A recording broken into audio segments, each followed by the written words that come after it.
दो तन मन धन चलो चले सब गोवर्धन दो तन मन धन चलो चले सब गोवर्धन।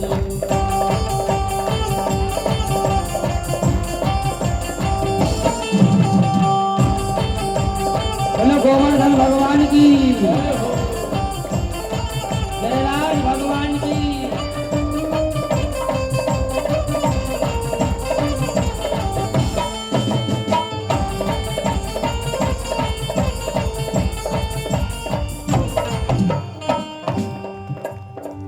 पण कर दो तन मन धन चलो चल सब गोवर्धन।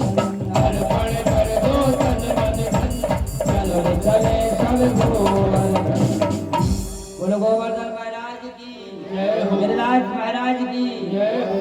सजनों गिरिराज जी की पूजा की और जैसे ही इंद्र को याद आया कि बताओ आज वृंदावन वासियों ने हमारा पूजन क्यों नहीं किया। सजनों तब इंद्र के गुप्तचरों ने पता लगाया कि कोई एक नंद का लाला है, इसने तुम्हारी पूजा को बंद करवा दिया है। सजनों इंद्र को अभिमान था कि हम राजा हैं।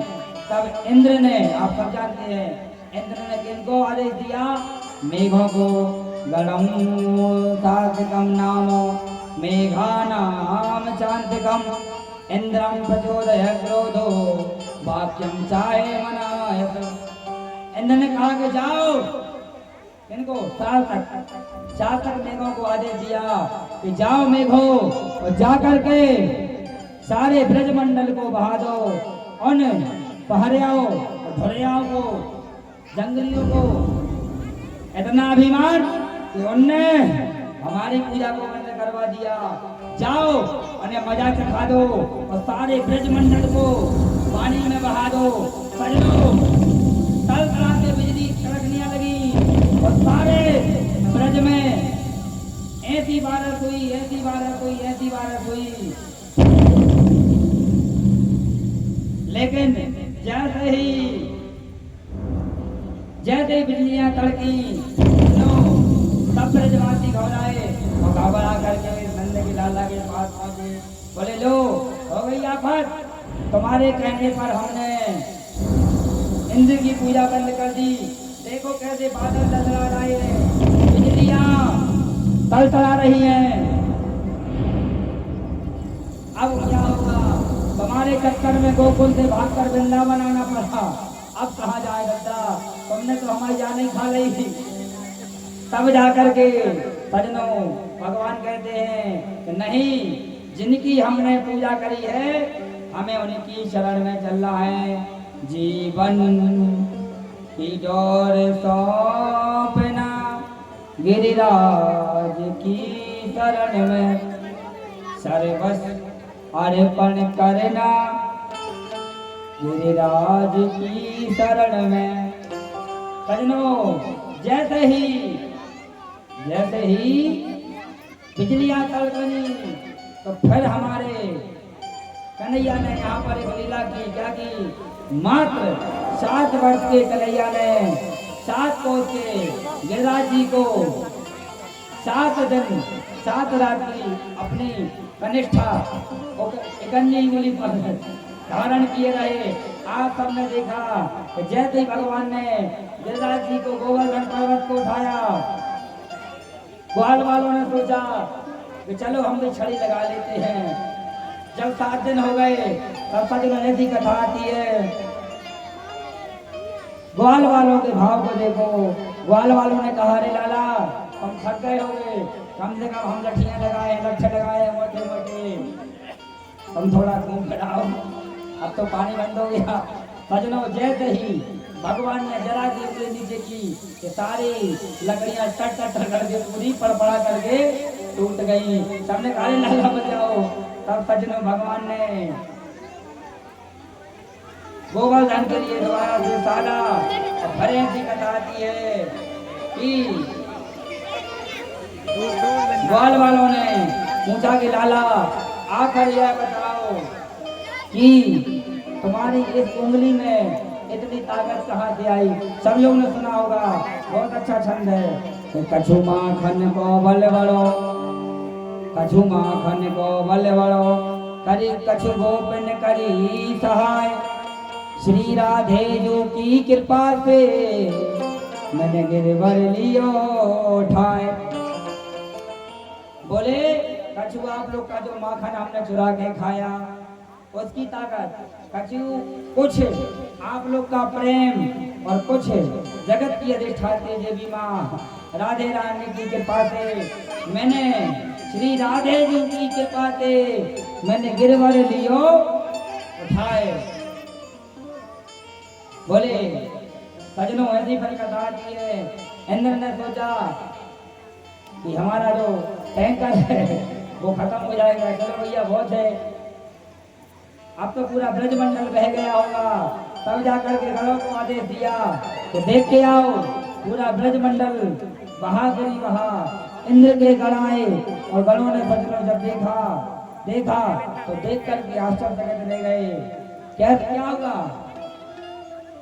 कि वहां पर तो सारे ब्रज में धूल उड़ रही है, क्योंकि जब इंद्र ने मेघों को आदेश दिया तब भगवान नारायण ने अपना सुदर्शन चक्र छोड़ दिया और जब पानी गिरा तो सारा सुदर्शन चक्र और पानी को तो खा दिया गया।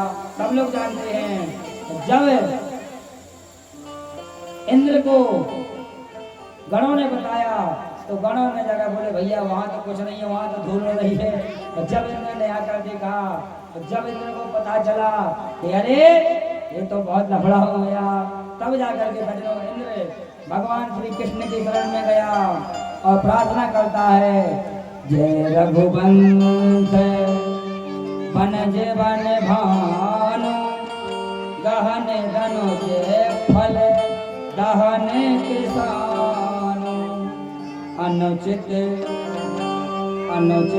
कहूँ बहुत अज्ञाता क्षमा क्षमई मन देर दो भ्राता।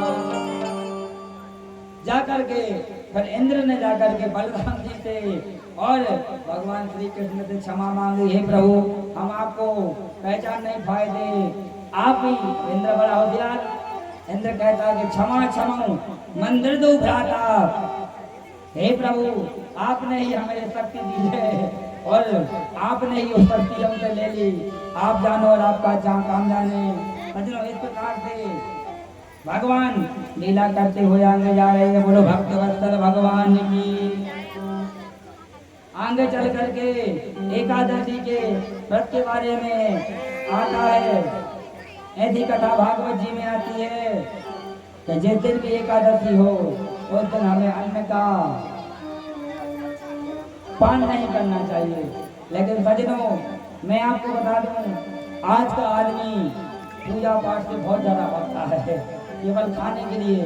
कई लोग तो कहते हैं अरे पूजा पाठ से क्या होता है, भगवान मिलते होते यदि और पास से रहने से यदि भगवान मिलते होते तो फिर बकरियां तो आजकल बैकुंठ में होती, बकरियां तो है कि नहीं, क्योंकि बकरियां तो कभी रोटी खाती नहीं है, दिन भर पत्ती खाती हैं, तो बकरियां तो बैकुंठ में बैठी होती।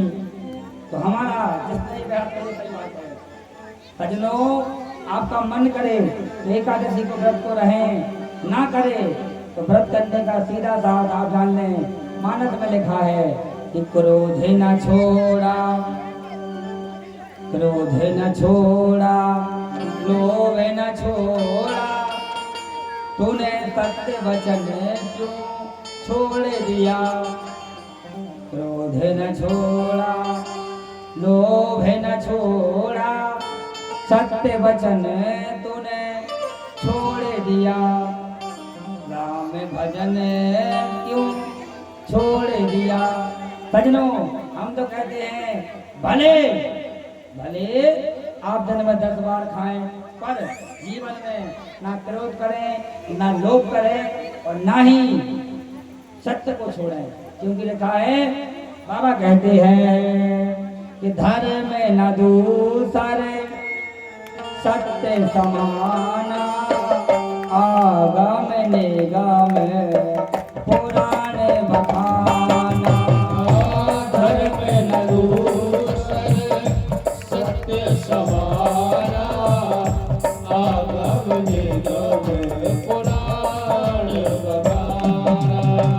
जय सिया राम जय सिया राम जय सिया राम जय सिया राम जय सिया राम जय सिया राम जय सिया राम जय सिया राम। बोलो भागवत भगवान की जय हो। इसलिए हम तो आपसे कहेंगे जीवन में चाहे हमारे प्राण निकल जाएं, पर हमें सत्य से हीन नहीं होना है। और जब हम सत्य से हीन नहीं होंगे तो फिर हमें जीवन में कभी कोई संकट नहीं आएगा। लिखा है शिवदम ददाति शिवदम। जब तक व्यक्ति अपने जीवन में अधिक से अधिक सत्य बोलने का संकल्प नहीं लेगा, तब तक चाहे वो कोई भी पूजा पाठ कर ले, भगवान उसे स्वीकार नहीं करेंगे। वो तो केवल ऐसा रहेगा राख में किया गया हवन। तो हमें जीवन में अधिक से अधिक सत्य को बोलने का संकल्प लेना चाहिए। झूठ बोलने की केवल 4 जगह है, वो हम आपको पहले बता चुके थे। स्त्री नर विवाहिता, गौ रक्षा, गौ की रक्षा के लिए हमें झूठ बोलना पड़े। यदि कहीं पर गौ की हत्या हो रही हो, वहां पर हम झूठ बोले।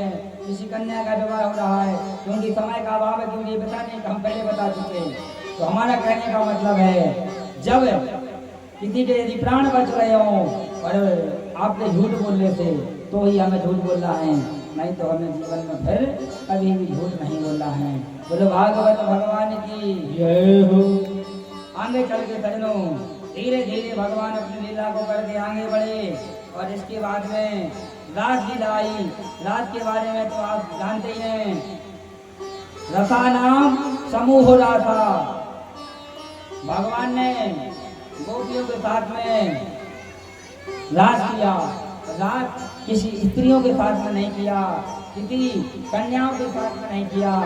जो हमारी गोपियां थीं, वही गोपियां हमारे वेद की, जो वेद में 18,000 श्लोक हैं, वही गोपियां हैं।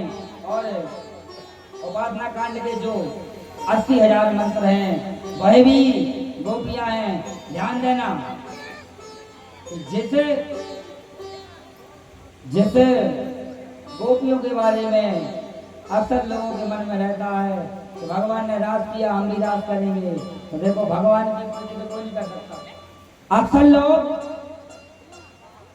अच्छा काम करते हैं तो कहते हैं कि हमने किया, और बुरा काम करते हैं भगवान ने किया। एक बार की बात है सज्जनों, जो गांजा पीने वाले व्यक्ति होते हैं, वो अक्सर भगवान शंकर को बीच में अड़ा देते हैं। कहते हैं कि भगवान भोलेनाथ का प्रसाद है क्या, गांजा। तो लेकिन जो व्यक्ति ऐसा कहते हैं तो भगवान भोलेनाथ ने गांजा पिया, इसलिए हम गांजा पी रहे हैं। तो मैं उन भैया को बता दूं कि भगवान भोलेनाथ ने हलाहल विष भी पिया था। एक बार वो पी के देख लो, तब हम तुम्हें जाने कि भगवान ने जो किया हम वो कर रहे हैं। तो हमें ऐसा नहीं करना है।